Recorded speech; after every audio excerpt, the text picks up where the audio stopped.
Assalamualaikum warahmatullahi wabarakatuh. Salam sejahtera untuk kita semua. Adil Kak Talino, Bacuramin Kak Saruga, Basengat Kak Jubata. Saya Kaslem ST. Peserta pelatihan kepemimpinan administrator Angkatan 10 di BPSDM Provinsi Kalimantan Barat tahun 2025. Saya akan memaparkan proyek perubahan dengan judul Optimalisasi Penanggulangan Darurat Bencana Berbasis Masyarakat, Sigapmas, di Kabupaten Landak. Selamat menyaksikan. Diagnosa masalah.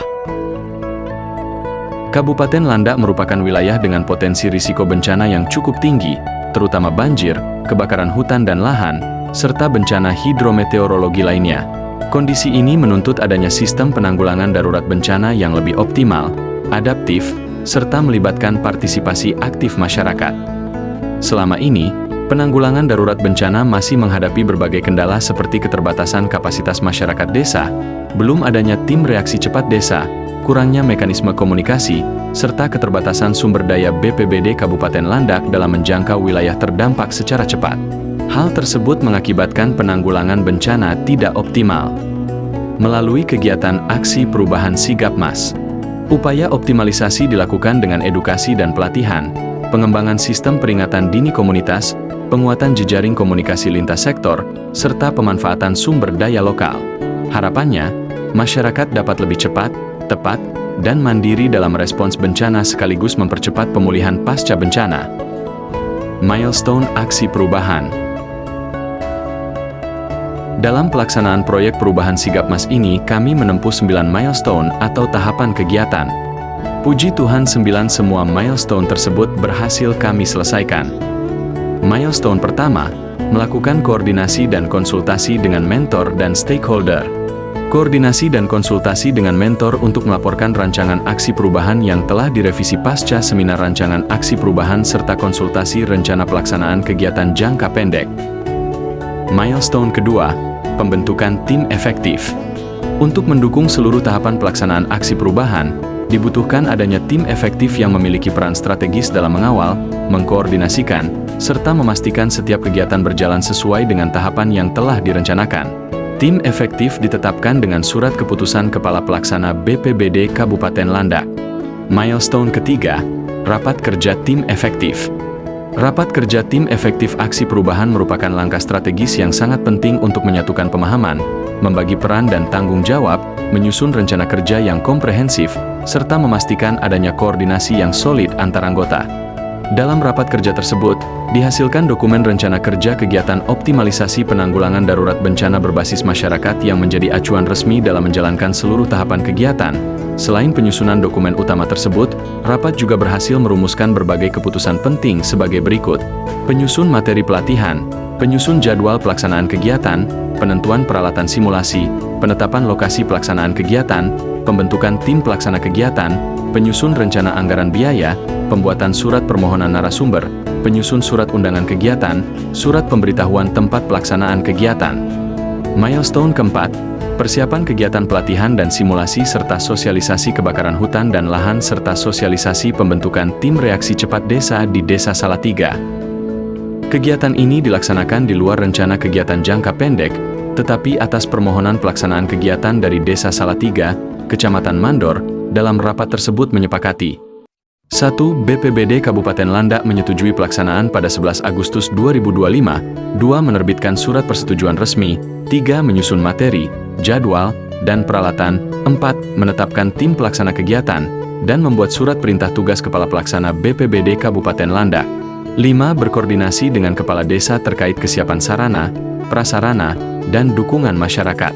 Milestone kelima, pelaksanaan kegiatan pelatihan dan simulasi penanggulangan kebakaran hutan dan lahan serta sosialisasi pembentukan TRC Desa di Desa Salatiga Kecamatan Mandor. Kegiatan dilaksanakan pada tanggal 11 Agustus 2025, dihadiri peserta berjumlah 34 peserta, dari tokoh masyarakat, relawan, dan perangkat desa. Kegiatan menghadirkan narasumber dari BPBD Kabupaten Landak, Robertus, AMD menyampaikan materi dasar Karhutla, penyebab dan dampak, Ramoti Manalu, ST. Menyampaikan materi teknik pemadaman dan penggunaan peralatan sederhana, Kaslem, ST. menyampaikan materi fungsi dan peran TRC Desa. Acara ditutup dengan simulasi lapangan yang dipandu oleh Mulyadi dan tim BPBD Kabupaten, di mana peserta mempraktikkan pemadaman dan kerja sama tim. Kegiatan ini menunjukkan antusiasme masyarakat sekaligus meningkatkan kapasitas desa menghadapi ancaman kebakaran hutan dan lahan. Milestone ke-6, persiapan pelaksanaan kegiatan pelatihan dan simulasi bencana banjir serta sosialisasi pembentukan TRC Desa di Desa Hilir Kantor. Persiapan dilakukan untuk memastikan kegiatan berjalan lancar, terstruktur, dan tepat waktu. Persiapan ini juga menyatukan pemahaman peran, mengoptimalkan sumber daya, serta mengantisipasi kendala agar hasil lebih berkualitas. Rapat memastikan kesiapan pelaksanaan di Aula Desa Hilir Kantor untuk pembekalan dan sosialisasi TRC, serta di Dusun Tanjung untuk pelaksanaan simulasi bencana banjir. Undangan peserta telah disebarkan. Narasumber dipastikan hadir dari Basarnas. Materi pelatihan telah siap. Peralatan simulasi tersedia. Administrasi, logistik konsumsi 2 hari, serta sarana pendukung seperti tenda, area evakuasi, dan dapur umum juga telah disiapkan. Sehingga dapat dipastikan pelaksanaan kegiatan pelatihan dan simulasi bencana banjir serta sosialisasi pembentukan TRC Desa di Desa Hilir Kantor dilaksanakan sesuai waktu yang ditetapkan. Milestone ke-7, pelaksanaan kegiatan pelatihan dan simulasi bencana banjir serta sosialisasi pembentukan TRC Desa di Desa Hilir Kantor. Kegiatan ini dilaksanakan pada 20 dan 21 Agustus 2025 sebagai bagian dari program Sigapmas. Kegiatan dibuka oleh Kepala Pelaksana BPBD Landak yang menekankan pentingnya peran masyarakat dan perangkat desa dalam sistem penanggulangan bencana. Hari pertama pelaksanaan bertempat di Aula Desa Hilir Kantor, peserta mendapat pembekalan teori tentang pedoman keselamatan, metode pertolongan, dan pengenalan TRC Desa. Hari kedua pelaksanaan. Pelaksanaan simulasi banjir yang bertempat di bantaran Sungai Landak, Dusun Tanjung, melibatkan 34 peserta, perangkat desa, tokoh masyarakat, relawan SMK 1 Ngabang, serta dukungan PMI, Puskesmas, TNI, Polri, dan Kecamatan.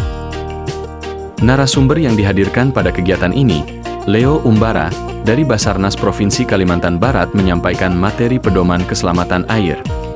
Arwandi, Basarnas Provinsi Kalimantan Barat menyampaikan materi metode pertolongan air.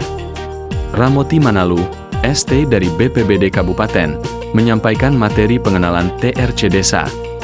Pelaksanaan simulasi dipandu oleh Basarnas dan BPBD Kabupaten. Kegiatan simulasi ini untuk melatih peserta praktik evakuasi, pertolongan di air, penggunaan alat sederhana, dan koordinasi lintas sektor. Tujuan kegiatan ini adalah untuk meningkatkan kapasitas masyarakat Hilir Kantor agar lebih siap dan mandiri menghadapi ancaman banjir. Milestone ke-8, pembuatan WhatsApp Grup Informasi Kebencanaan Kabupaten Landak. Rapat pembentukan WhatsApp Grup Informasi Kebencanaan Kabupaten Landak dilaksanakan pada 26 Agustus 2025 di BPBD Kabupaten Landak, dipimpin Kepala Bidang Kedaruratan dan Logistik.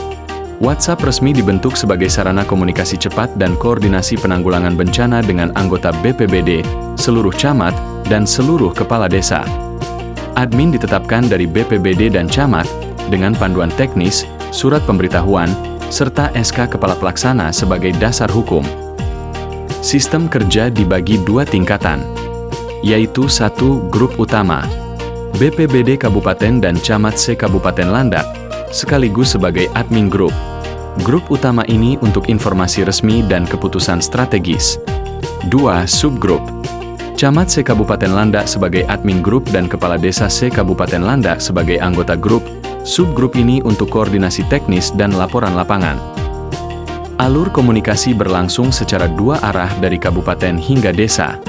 Informasi dari kabupaten diteruskan ke grup utama dan subgrup, sementara laporan dari desa dihimpun camat untuk dilaporkan kembali ke BPBD. Dengan sistem ini, distribusi informasi kebencanaan menjadi cepat, jelas, terstruktur, dan terdokumentasi. Milestone ke-9, penyusunan laporan aksi perubahan. Penyusunan laporan aksi perubahan dilakukan setelah seluruh kegiatan jangka pendek selesai, dimulai 28 Agustus hingga 19 September 2025. Proses ini didukung tim efektif dalam pengumpulan data dan dokumen, serta mendapat arahan mentor dan coach agar laporan tersusun sistematis, komprehensif, dan sesuai standar. Diseminasi dan publikasi aksi perubahan. Strategi diseminasi dan publikasi pada aksi perubahan ini dilakukan dengan cara koordinasi langsung dengan stakeholder. Disampaikan penjelasan mengenai latar belakang, tujuan, sasaran, serta tahapan kegiatan yang akan dilaksanakan, termasuk urgensi peningkatan kapasitas masyarakat dalam menghadapi bencana banjir, kebakaran hutan dan lahan, serta bencana lokal lainnya.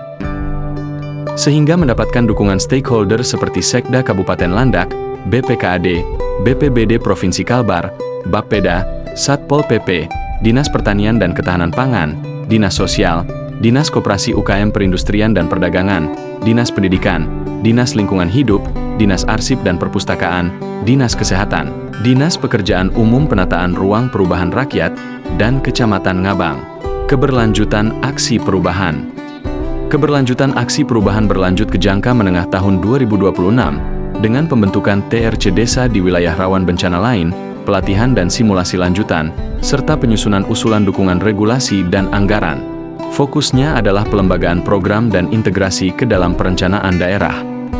Pada jangka panjang tahun 2027 sampai dengan tahun 2032, program diarahkan pada penguatan kelembagaan dan kapasitas melalui pembentukan TRC di seluruh desa rawan bencana, peningkatan kapasitas BPBD, penyusunan standar operasional prosedur dalam bentuk peraturan bupati, serta penyediaan sarana prasarana. Keberlanjutan aksi juga dijamin melalui RK SKPD Kabupaten Landak tahun anggaran 2026, diantaranya kegiatan sosialisasi komunikasi informasi edukasi rawan bencana, serta kegiatan penyediaan logistik penyelamatan dan evakuasi korban bencana. WhatsApp Grup Informasi Kebencanaan dibentuk sebagai media komunikasi cepat dan efektif dalam penyebaran informasi bencana. Keberlanjutan dijaga melalui penetapan admin resmi, pemutakhiran anggota, integrasi dengan sistem BPBD, serta monitoring berkala. Hingga kini, grup beranggotakan 203 orang terdiri dari BPBD, 13 kecamatan, dan 154 desa di Kabupaten Landak. Pemetaan stakeholder menunjukkan perubahan signifikan setelah aksi perubahan jangka pendek dilaksanakan, di mana masyarakat rawan bencana dan beberapa instansi strategis seperti BPBD Provinsi, Basarnas, Dinas Pekerjaan Umum Penataan Ruang Perumahan Rakyat, dan Dinas Pendidikan bergeser menjadi promoters. Kategori latens hilang, sementara jumlah apatetik dan defenders berkurang. Hal ini menandakan meningkatnya kesadaran, keterlibatan, dan dukungan stakeholder dalam optimalisasi penanggulangan darurat bencana berbasis masyarakat di Kabupaten Landak. Pelaksanaan pengembangan potensi diri hasil evaluasi menunjukkan adanya peningkatan pada 3 aspek utama setelah aksi perubahan sebagai berikut. Integritas naik dari nilai rata-rata 8,83 menjadi 9,17 melalui pembelajaran mandiri, coaching, mentoring, komunikasi dengan panutan, dan keterlibatan dalam kegiatan tim. Kerjasama meningkat dari 8,54 menjadi 9,17 dengan pembelajaran mandiri, coaching, mentoring, serta praktik kerjasama lintas bidang. Kemampuan mengelola perubahan naik dari 8,68 menjadi 9,10 melalui pembelajaran mandiri, coaching, mentoring, dan pembangunan jejaring kerja dengan stakeholder. Demikian paparan aksi perubahan ini saya sampaikan. Saya menyadari masih terdapat banyak kekurangan. Oleh karena itu kami sangat mengharapkan masukan serta saran dari Ibu Penguji agar laporan ini semakin lengkap dan bermanfaat. Mohon maaf apabila dalam penyampaian terdapat kekurangan maupun kesalahan. Terima kasih atas perhatian dan dukungannya. Semoga kita semua senantiasa dalam lindungan Tuhan Yang Maha Esa. Assalamualaikum warahmatullahi wabarakatuh. Salam sejahtera untuk kita semua. Adil Kak Talino, Bacuramin Kak Saruga, Basengat Kak Jubata. Salam tangguh.